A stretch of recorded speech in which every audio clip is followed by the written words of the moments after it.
Hello everyone, welcome to the exam time. Sir, last MCQ series में, अभ्यास series में हम लोगों ने बेसिक 25 क्वेश्चंस करे थे कॉस्ट अकाउंटिंग के, जो कि थ्योरेटिकल थे। और आज मैं फिर से 25 क्वेश्चंस करवाने आ गया हूं, जिसमें अप्रॉक्स 3 से 4 मैं प्रैक्टिकल क्वेश्चंस डालूंगा और बाकी के सारे ही क्वेश्चंस थ्योरेटिकल होंगे। मैं प्रैक्टिकल क्वेश्चंस पे एक अलग से सीरीज स्टार्ट कर दूंगा, ठीक है। कुछ सेलेक्टेड क्वेश्चंस उसमें करवाया करूंगा जो कि प्रीवियस ईयर में आए हों या फिर दिल्ली यूनिवर्सिटी के प्रीवियस ईयर क्वेश्चंस में इंटीग्रेटेड हो, वो सारी चीजें मैं अलग से प्रैक्टिस करवा दूंगा। आज हमारा कॉस्टिंग का सेकंड पार्ट, और इसमें हम लोग करने वाले हैं बाकी के बचे क्वेश्चंस को।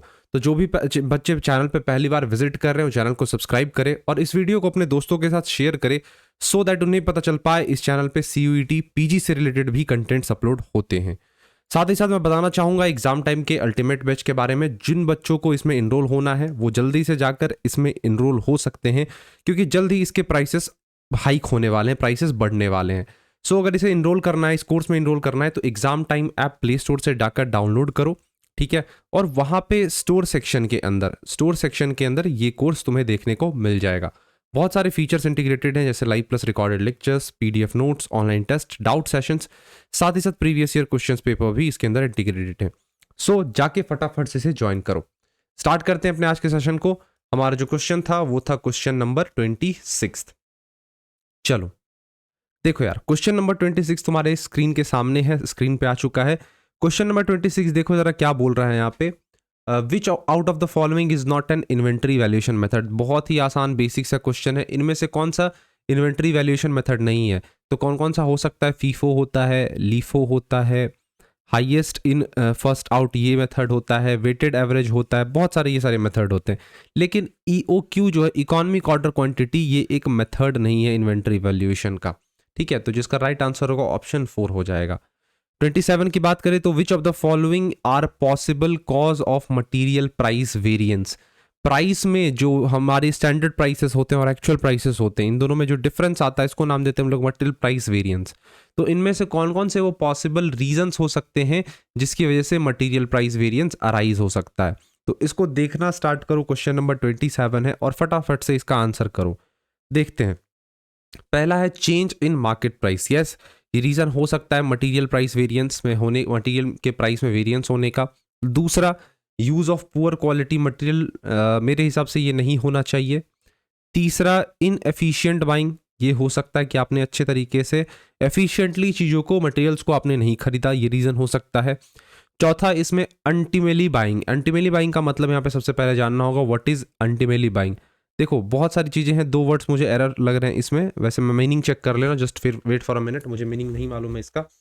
1 मिनट।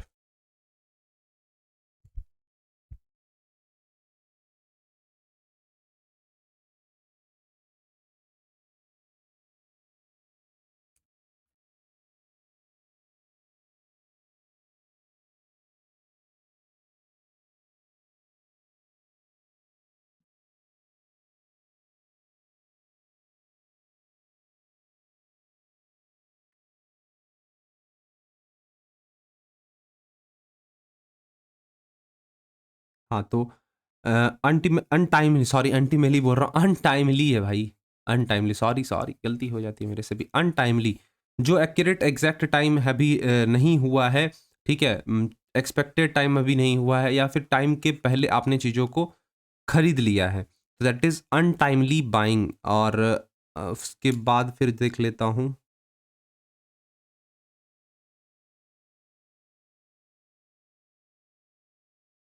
तो जो दूसरा वाला स्टेटमेंट है, इसमें कुछ ना कुछ तो एरर है यार, क्योंकि इसके मीनिंग भी देखने को नहीं मिल रहे हैं।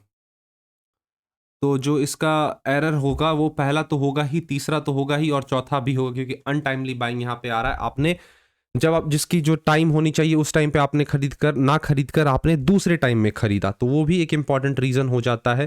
पहला ये हो गया, दूसरा इनएफिशिएंट बाइंग, चौथा ये। सिक्स्थ है paying over time urgent work. Paying over time for urgent work, जो वर्कर्स हैं उनको अर्जेंट वर्क के लिए आप एक्स्ट्रा पैसे दे रहे हो, ओवर टाइम दे रहे हो, तो ये भी एक पॉसिबल रीजन हो सकता है। और सातवां है use for of suitable material for different prices. तो ये कहीं ना कहीं इससे मैच अभी नहीं कर रहा है, ठीक है। तो जो इसका जो राइट आंसर हो जाएगा वो हो जाएगा इसका राइट आंसर 27 है ना, तो इसका कोड ए बन जाएगा। 1, 3, 4 और 6। क्लियर है ये चीज। नेक्स्ट देख लेते हैं अपने क्वेश्चन को, स्क्रीन के सामने आ चुका है।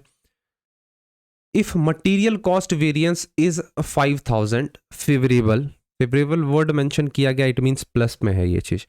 मटीरियल प्राइस वेरिएंस दे रखा है 5000 and material price variance is ₹3000 adverse, मैं इसके लिए प्लस मानता हूं, और ये मटीरियल प्राइस वेरिएंस ये है adverse -3000। Then material usage variance should be, material usage variance क्या होगा ये आपसे पूछा जा रहा है। क्या वो 2000 एडवर्स होगा, 2000 फेवरेबल होगा, या 8000 फेवरेबल होगा, या 8000 एडवर्स होगा? तो क्वेश्चन में आपसे ये पूछा गया। समझते हैं, मैंने यहाँ पे सॉल्यूशन इंटीग्रेट कर रखा है। सबसे पहले मटीरियल कॉस्ट वेरिएंस का फॉर्मूला क्या होता है? Material price variance plus material usage variance. ठीक है, कॉस्ट वेरिएंस क्वेश्चन में क्लियरली मेंशन कर रखा है, यहाँ पे देख पा रहे हो कि वो 5000 है, तो पुट कर दो चीजों को। मटेरियल प्राइस वेरिएंस माइनस में था तो -3000, और यूजेस वेरिएंस कितना था दिया ही नहीं था क्वेश्चन में, क्योंकि हमें यही निकालना ही मटेरियल यूजेस वेरिएंस। तो कुछ मत करो, इधर माइनस में है तो ये इधर आ जाएगा, इधर प्लस में हो जाएगा, और MUV is equals to 8000 favourable, क्योंकि ये प्लस में है। इसका जो राइट आंसर होगा option 3 is the right answer. चलो नेक्स्ट क्वेश्चन की बात करते हैं, स्क्रीन पे आ चुका है। ओपनिंग इन्वेंट्री दे रखा है 3500 और क्लोजिंग एंट्री 1500 दे रखा है। कॉस्ट ऑफ गुड सोल्ड जो है वो दिया हुआ है, तो what is the amount of purchases? Basic है, COGS निकालना है हमें। यहाँ पे निकाल लोगे, निकाल सकते हो, नहीं निकाल सकते हो तो ये देख लो। ये तीन जो भी चीज़ें दे रखी हैं इसका यहाँ पे मैंने लिख लिया है। फॉर्मूला होता है COGS का opening inventory plus purchases minus closing stock. ठीक है, तो COGS जो है क्वेश्चन में कितना दिया हुआ है? 22000 दे रखा है। ओपनिंग इन्वेंट्री क्वेश्चन में दिया हुआ है 3500, और परचेजेस नहीं दे रखा है तो सिंपली लिख देते हैं, और क्लोजिंग जो है वो 1500 दिया हुआ है। तो इधर माइनस में इधर जाएगा, प्लस में हो जाएगा 23500 इक्वल्स टू 35,000। अब ये इधर प्लस में है तो इधर जाएगा तो माइनस में आ जाएगा, 35,000 माइनस 23,500। बहुत गंदे तरीके से लिख रहा हूँ, तो ये देख लो क्लैरिटी के लिए यहाँ पे दे रखा है, देख लो इसे। ठीक है, क्लियर है, इसे समझ लेना।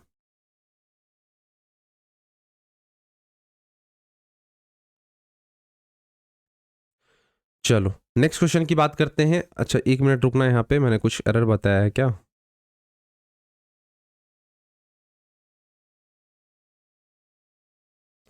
uh, 22,000 is equals to 35,000 plus purchases यहाँ पे लिख देते हैं, दिया नहीं है, सॉरी 3500 है ना, प्लस परचेजेस माइनस 1500, ऐसा ही लिखा है ना?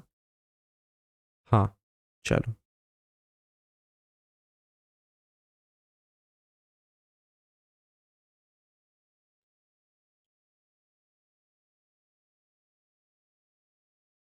एक मिनट।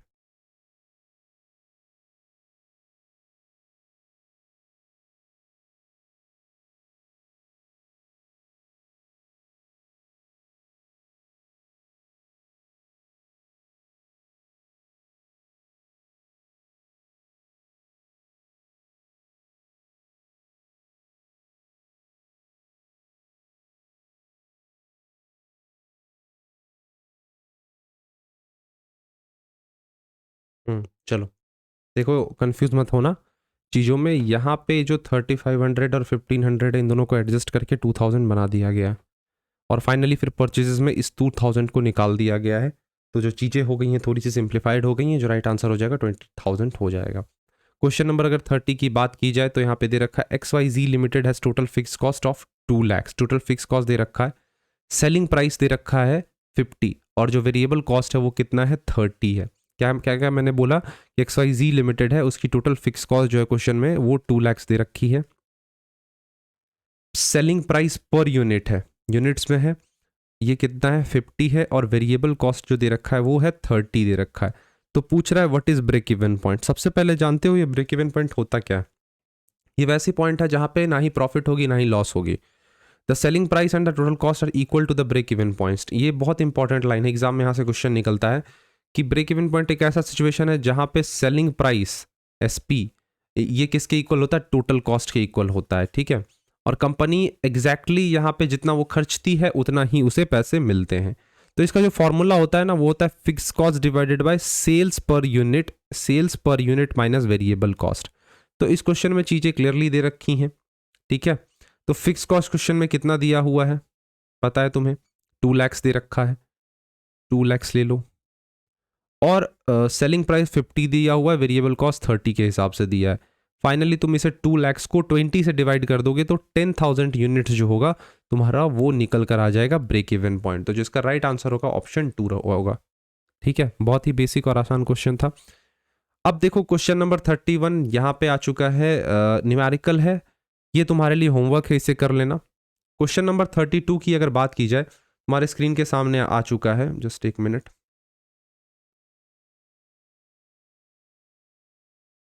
एक minute 32 in an activity based costing implementation product diverse demand is based on, किस पे डिपेंड, एबीसी कॉस्टिंग अगर देखोगे, एबीसी कॉस्टिंग की बात हो रही, that is activity based costing, इसकी बात हो रही है। इसमें जो इम्प्लीमेंटेशन है, प्रोडक्ट की इम्प्लीमेंटेशन है वो किस पे बेस्ड होती है। तो इसका जो राइट आंसर होगा वो बैच साइज होगा, प्रोसेस पे भी होता है और कॉम्प्लेक्सिबिलिटी, तीनों फैक्टर्स को यहाँ पे कंसीडर करते हैं। तो इसका जो राइट आंसर होगा ऑल ऑफ दीज हो जाएगा। क्वेश्चन नंबर 33 की बात की जाए, the costing method in which fixed factory overheads are added to inventory. बताओ कॉस्टिंग का वो कौन सा मेथड है जिसमें फैक्ट्री ओवरहेड्स को, फिक्स्ड फैक्ट्री ओवरहेड्स को इन्वेंट्री में ऐड किया जाता है। तो ध्यान से सोचो, इसका राइट आंसर होगा एक्टिविटी कॉस्टिंग। चलो नेक्स्ट देखते हैं। तो question number 34, the target price is subtracted from the per unit target operating income to calculate. देखो बहुत सारी चीजें नहीं है, तुम्हें लग सकता है ये सारी चीजें मैंने लेक्चर में पढ़ाई है ही नहीं। देखो लेक्चर में मैंने वो एक कैरेट पढ़ा है जो तुम्हारे सीयूटी के सिलेबस में मेंशन्ड है। तो चीजें बहुत सारी एडिशनल भी है, तुम जितना क्वेश्चंस प्रैक्टिस करोगे तुम्हारा माइंड और भी ओपन होगा। ये इंट्रेंस एग्जाम जितने भी होते हैं ना, इसमें यही चीज कंसिडर होता है कि आप कितना क्वेश्चन प्रैक्टिस कर रहे हो, उसी से आपको क्लैरिटी मिलती है। तो हमारा जो क्वेश्चन नंबर 34 है इसमें क्या बोला जा रहा है, target price is subtracted from पर यूनिट टारगेट ऑपरेटिंग इनकम। ये क्या कैलकुलेट करने के लिए, क्यों हम लोग ये चीजें कर रहे हैं। तो जो इसका राइट आंसर हो जाएगा ना वो हो जाएगा target cost per unit. Target cost per unit निकालने के लिए हम लोग टारगेट प्राइस को सब्सट्रैक्ट करते हैं from unit target. The word of kaizen, kaizen costing एक होता है, एडिशनल चीज है। ये काइजन कॉस्टिंग किस कंट्री से, इसका मतलब और जो ओरिजिन ऑफ कंट्री जो है ये इसकी कौन सी है। तो इसका जो राइट आंसर हो जाएगा वो हो जाएगा जापान। काइजन कॉस्टिंग कौन से टाइप के प्रोडक्ट पे अप्लाइड होती है, मतलब अप्लाई की जाती है। तो ये बता दो जानकारी के लिए, अंडर प्रोडक्शन वाले सिचुएशन पे ये अप्लाई होता है काइजन कॉस्टिंग। काइजन कॉस्टिंग वैसे प्रोडक्ट जो भी अभी अंडर प्रोडक्शन है, पूरी तरह से कंप्लीट नहीं हुए हैं, उसकी बात हो रही है यहाँ पे। Life cycle costing is sometimes used a basis for cost planning and product planning, हो सकता है ऐसा। Includes only manufacturing cost incurred over the life of particular product, includes only manufacturing cost, selling expense and distribution expense, emphasise cost saving opportunities during the manufacturing cycle. तो जो इसका right answer होगा ना वो हो जाएगा बी। इसके अंदर वो मैन्युफैक्चरिंग कॉस्ट को ही सिर्फ इंक्लूड हम लोग करते हैं जो कि एक प्रोडक्ट के पूरे लाइफ के दौरान इनकर होते हैं। क्वेश्चन नंबर 38 की अगर बात की जाए तो 38 यहां पे क्या कह रहा है, क्वेश्चन नंबर 37 स्किप करो, इसमें कुछ एरर है, या फिर एक मिनट में दोबारा से इसे पढ़ ले रहा हूं। लाइफ ऑफ द प्रोडक्ट सिर्फ नहीं हम यहां पे कंसिडर करते हैं, इस क्वेश्चन में एरर है, इसका स्क्रीनशॉट लो और अभी वेट करो, मैं इसका आंसर जो है वो टेलीग्राम में भेजूंगा। इस क्वेश्चन को मैं एनालाइज कर रहा हूँ, कुछ तो कुछ ना कुछ इसमें एरर है, ठीक है। क्वेश्चन नंबर 38 की बात करते हैं, which aspect of business is affected by the implementing JIT, just in time inventory की बात हो रही है यहाँ पे, just in time inventory system की। इसमें बिजनेस का कौन सा एस्पेक्ट इफेक्ट होता है बेसिकली इसको इम्प्लीमेंट करने की वजह से। तो मैं जैसे बताऊं, सेल्स तो नहीं होगा, इन्वेंट्री इसमें मेन इफेक्ट होता है क्योंकि जस्ट इन टाइम है। जस्ट इन टाइम का मतलब क्या है, जब आपको मटेरियल की जरूरत पड़ी तब आपने इन्वेंट्री की रिक्वायरमेंट की, अपने इन्वेंट्री की मांग की, तो उस सिचुएशन में हमारा इन्वेंट्री क्या होता है, इफेक्ट होता है। क्वेश्चन नंबर 39 की अगर बात की जाए, कैश बजट क्यों प्रिपेयर हम लोग करते हैं, क्योंकि हमें कैश मैनेजमेंट करना होता है इसलिए करते हैं। क्वेश्चन नंबर 40 की बात की जाए, what which budget is prepared first of all. देखो बजटिंग तुम्हारे सिलेबस में मेंशन नहीं है इसीलिए मैंने करवाया नहीं है, लेकिन मैंने क्वेश्चंस इंटीग्रेट करे, हो सकता है तुम में से कुछ बच्चों ने खुद से भी करा हो। क्वेश्चन नंबर 40 की अगर बात की जाए, देख सकते हो स्क्रीन पे आ चुका है question 40। Which budget is prepared first of all, तो सबसे पहले बजट जो बनता है वो बनता है budget for the key factors, जो भी इंपॉर्टेंट फैक्टर्स होते हैं उनके लिए बजट बनाए जाते हैं। मास्टर बजट क्या होता है, ओवरऑल सारे बजट्स को जब इंक्लूड किया जाता है तो उसको नाम देते हैं हम लोग मास्टर बजट। क्वेश्चन नंबर 41 की अगर बात की जाए, तो which of the following is usually a long term budget, इनमें से कौन सा एक लॉन्ग टर्म बजट है, तो capital expenditure budget is long term budget. Cash budget किस पे बेस्ड होता है, तो कैश बजट जो होता है फ्यूचर एस्टिमेट्स पे बेस्ड होता है कि हमारे फ्यूचर में कितने खर्चे होने वाले हैं उसके हिसाब से हम लोग बजट तैयार करते हैं। क्वेश्चन नंबर 43 की अगर बात की जाए, in a proper capital budgeting analysis we evaluate incremental, क्या होगा इसमें, कैश फ्लोज। देखो फाइनेंस का क्वेश्चन इसमें इंटीग्रेट हो गया है, कैश फ्लोज वैसे होता है। Which of the following would be included in a cash budget, इनमें से कौन सा कैश बजट में इंक्लूड होगा, तो पेटेंट अमोर्टाइजेशन नहीं होगा, गुडविल नहीं होगा, डिविडेंड्स इसमें इंक्लूड हो जाएगा, option C. What may be the principal budget factor in case of a plant, कौन सा प्रिंसिपल बजट फैक्टर होगा प्लांट के केस में। क्वेश्चन नंबर है हमारा 45। पहला क्या है, जनरल शॉर्टेज ऑफ पावर, दूसरा है यहाँ पे shortage of experienced salesman, insufficient capacity, या ऑल ऑफ द अबव।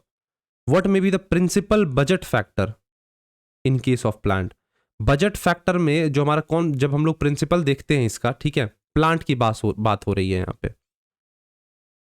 कौन सा इसमें प्रिंसिपल बजट फैक्टर हो सकता है, तो मुझे जहां तक लग रहा है इसमें इनसफिशिएंट कैपेसिटी एक ऐसा फैक्टर है जो कि इसको इन्फ्लुएंस कर सकता है।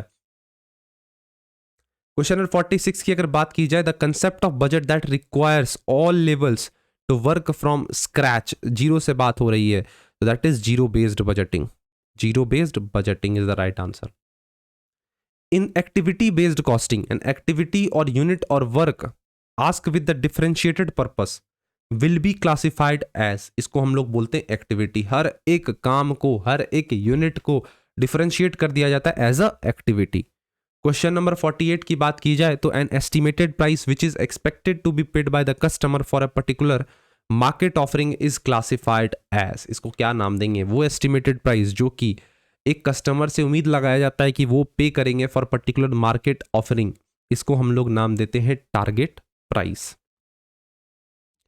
क्वेश्चन नंबर 49 की अगर बात की जाए, तो a technique which is accumulates and track cost of business functions in value chain attribute to each market offering from R&D to final customer, इसको हम लोग नाम देते हैं लाइफ साइकिल बजटिंग, ठीक है, क्या नाम देते हैं, लाइफ साइकिल बजटिंग। और फाइनली क्वेश्चन नंबर 50 आ गया, which of the following involves receives a required inventory them to exact time need, तो जब इन्वेंट्री चाहिए तब मंगाओ, that is JIT, option C is the right answer. Clear है चीजें। सो ये 50 के 50 क्वेश्चंस यहीं कंप्लीट हो गए। सो नेक्स्ट लेक्चर में किस टॉपिक पे क्वेश्चंस चाहते हो जरूर कमेंट सेक्शन में बताना, ठीक है। और मैं कोशिश करता हूँ कि जल्द से जल्द मैं वीडियोस प्रोवाइड करूँ, तो चैनल को सब्सक्राइब करो और इस वीडियो को अपने दोस्तों के साथ शेयर करो, सो दैट हमारी भी रीच उन तक पहुँच पाए जो बच्चे इस साल प्रिपेयर कर रहे हैं फॉर CUET PG एग्जाम्स। और जिन बच्चों को कोर्स में इनरोल होना है उनको मैं स्टेप्स बता देता हूँ कैसे कैसे उनको क्या करना है। सबसे पहले एग्जाम टाइम ऐप जाके प्ले स्टोर से डाउनलोड कर लो, वहाँ पे स्टोर सेक्शन में चले जाना, स्टोर सेक्शन में कोर्स तुम्हें देखने को मिलेगा इस प्रकार से, CUET PG ultimate batch, enrol now पे क्लिक करना, ठीक है, वहाँ से बैच में इनरोल हो जाना।